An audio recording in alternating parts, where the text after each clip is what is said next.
Hi friends, எப்பயும் போல் சொல்கிறதா, நம்ம ஒன்று நினச்சா அது ஒன்று நடக்கும். ஸோ நான் ஆக்சுவலாக பிளான் பண்ணது சிஎம்ஏ படிக்கணும்னு சொல்லி ஒரு மாதிரி, ஆனால் அது ஒரு மாதிரி ஆயிடுச்சு. ஸோ ஃபஸ்ட்டு டேபிளே ரொம்ப கிளம்ஸியாக இருந்துச்சு, அதை அரேஞ்ச் பண்ணி கொஞ்சம் எடுத்து வச்சேன். நெக்ஸ்ட்டு நான் போட்ட டைம் டேபிளாக ரொம்ப தீவிரமாக பார்த்துட்டு இருந்தேன். எவ்வளோ அழகாக டைம் டேபிள் போட்டிருக்கேன் பார்த்தீங்களா ஒவ்வொன்றுக்கும். ஆனால் இது ஒன்று கூட நான் நடத்தவே இல்லை. என்னோடய பிளான் ஆக்சுவலி என்னென்னு பார்த்தீங்கன்னா, August 13 ஸ்டார்ட் பண்ணி October 11 வந்து ஃபினிஷ் பண்ணுற மாதிரி. பட் அன்ஃபார்ச்சுனேட்லி எதுவுமே நடக்கவே இல்லை.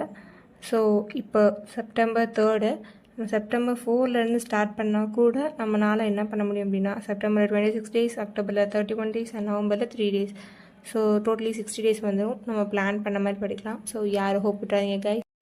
ஸோ நாளையிலேருந்து நான் டெய்லி எத்தனை மணிக்கு எந்திரிக்கிறேன், எப்படி படிக்கிறேன், ப்ளஸ் என்னை எப்படி ஹெல்த்தியாக பார்த்துக்கிறேன், இதில் எல்லாம் கான்சன்ட்ரேட் பண்ணி எப்படி நம்ம சிஎம்ஏ வரைக்கும் நம்ம பாடி மைண்ட் எல்லாத்தையும் கொண்டு போகிறோம் அப்படின்றத நான் டெய்லி விலாக போகிறேன்.